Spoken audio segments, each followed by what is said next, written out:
Okay, in this video, I'm going to explain communication strategies.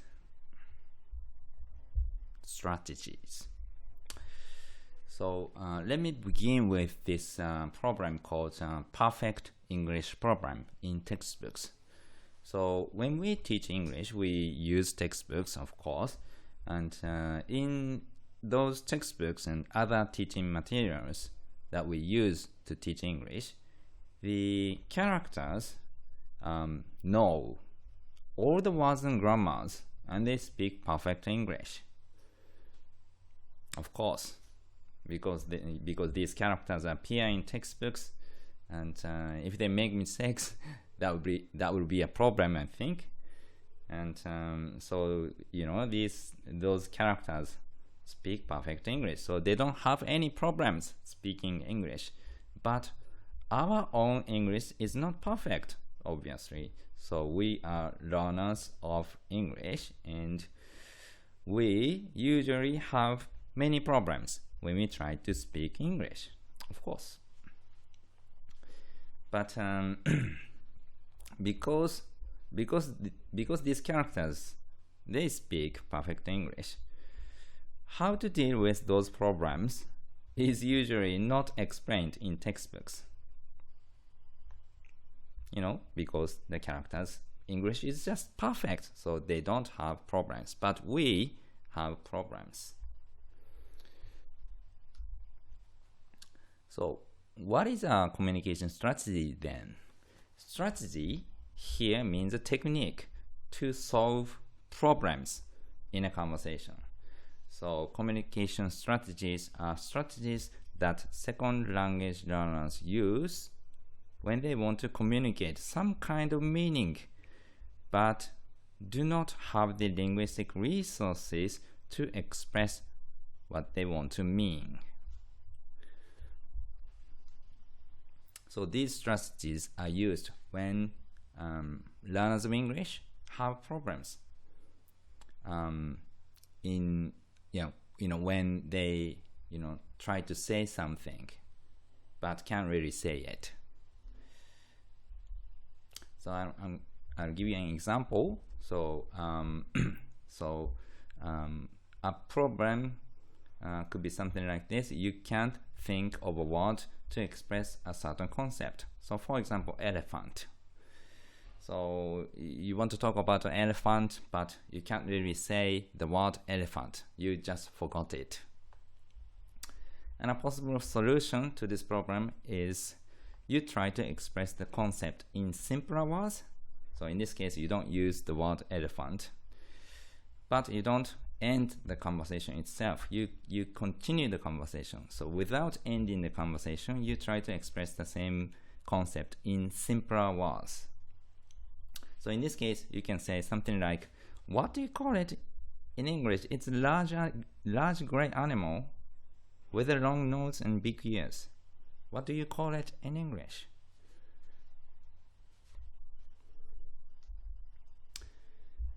And this I took from this book.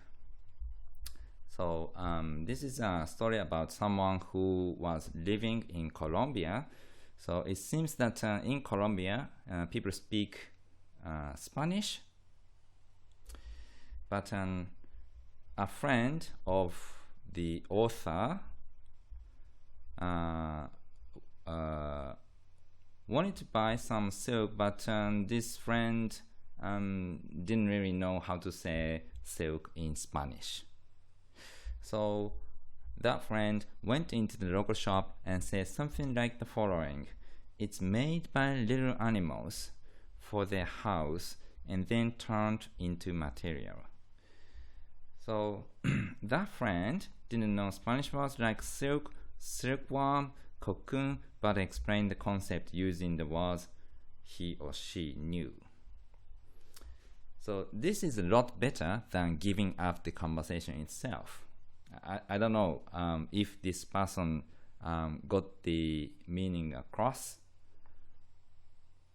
but at least he or she tried and maybe succeeded. And this strategy is called circumlocution. Circumlocution. So circum here means circle, and locute here means speak.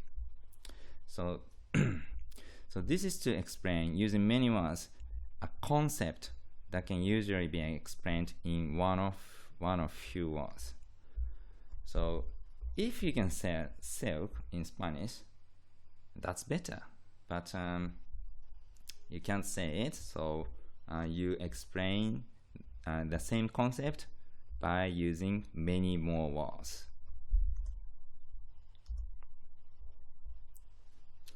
And another example of circumlocution is this: when you can't remember the word scissors, you can say something like a tool used for cutting things such as paper and hair. And here we have several types of communication strategies. So here we have only major ones: avoidance, paraphrase, conscious transfer, appeal for assistance, and mime. I'm going to explain each of these. So avoidance. Topic avoidance is to avoid reference to a salient object for which the learner does not have necessary vocabulary. So in this case, we just quit speaking. Message abandonment. The learner begins to refer to an object but gives up because it is too difficult. So in this case, we start saying something, but then we realize that we can't really say it. So we stop saying something halfway.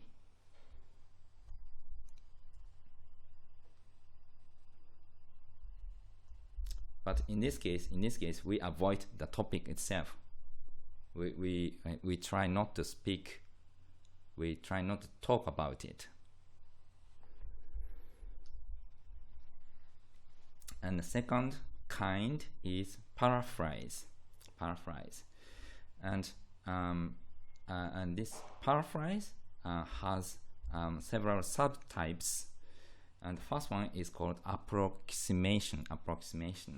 The learner uses an item known to be incorrect. So this item is actually incorrect, but which shares some semantic features in common with the correct item. So worm for silkworm. So we actually want to say silkworm, but we don't know this word. So we use the word worm instead of silkworm.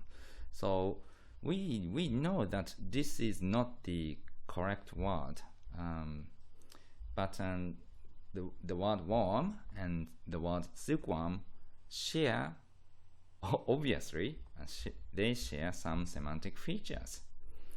So we use this for this. And word coinage. The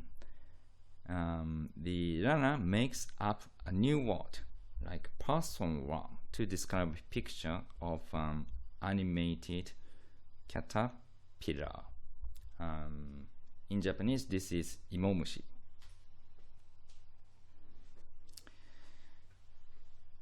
So I think in this case, a caterpillar is moving, and we don't really know how to describe it. So we say, because we don't know the word caterpillar, but instead we say person worm. So we create a new expression, a new word. And the third subtype is circumlocution. I have already introduced this, and here the learner describes the characteristics of the object.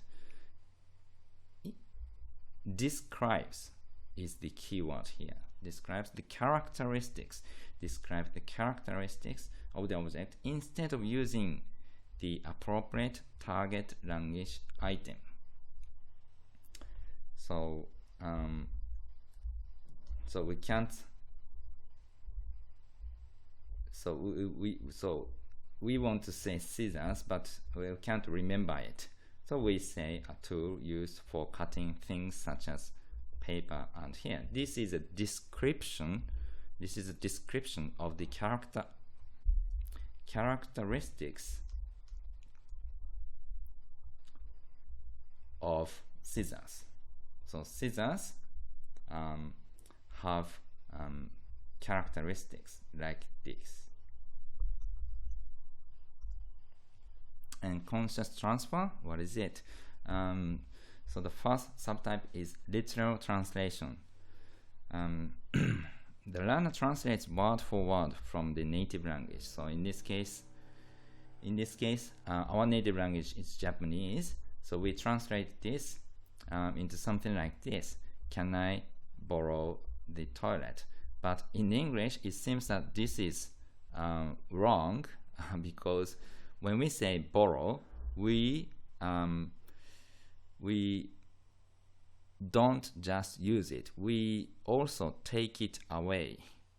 So we can borrow a pen, but it's actually impossible to borrow a toilet. We can't move a toilet. So we can't really say, can I borrow the toilet? I think we have to say something like, can I use the toilet?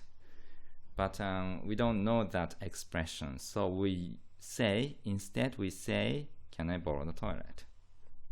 And language switch. So the learner inserts words from another language. So so in English we say balloon, but is this French or Spanish or some other European language?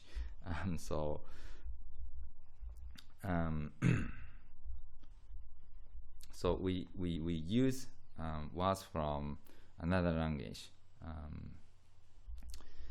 and in this case it may or may not. It may make sense between two closely related languages like English and French or English and Spanish. Well, maybe English and Spanish are not too closely related, but they are still European languages. And they came from the same origin. And appeal for assistance. Here the learner consults some authority, a native speaker, a dictionary, a teacher, a friend who knows English well, etc. And mime, what is mime? The learner uses a non-verbal device, so like gestures, for example, to refer to an object or event. Clapping hands to indicate applause. So if your friend did something great, you clap your hands to indicate that you think that friend is great. But you can also say you're great. And here mime came from the word pantomime.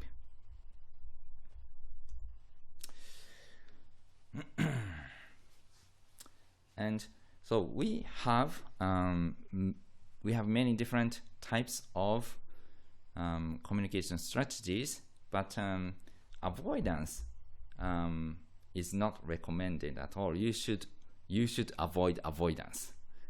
This is the worst thing you can do in conversation. So paraphrase is highly recommended. You should use it if you need to. And among the subtypes of paraphrase, circumlocution is the most highly recommended. And maybe you can use these as well. And to be able to paraphrase, you should read and listen to a lot of simple English stories written or spoken in simple English. And also, please use an English dictionary for learners of English. So in that type of dictionaries, definitions are given in very basic English words that learners can understand or learners should learn. And in this sense, I do not recommend an English dictionary for native English speakers. I don't recommend them. So actually, there are two purposes for using a dictionary. The first one is to learn English. So if you want to learn English, please use an English dictionary for learners of English. And if you just want to check the meaning of some words, if you just want to understand English, it's quicker to use an English-Japanese dictionary. Of course, on the internet, you can find both of these. You can use them for free, so please choose the one that is appropriate for your purpose on that occasion. Usually, I recommend using an English dictionary for learners. So I took this from Oxford Advanced Learners Dictionary. The word sparrow is defined in this dictionary like type of small brownish gray bird, common in many parts of the world. Bird is defined as feathered animal with 2 wings and 2 legs, usually able to fly. And animal is defined as living thing that can feel and move voluntarily.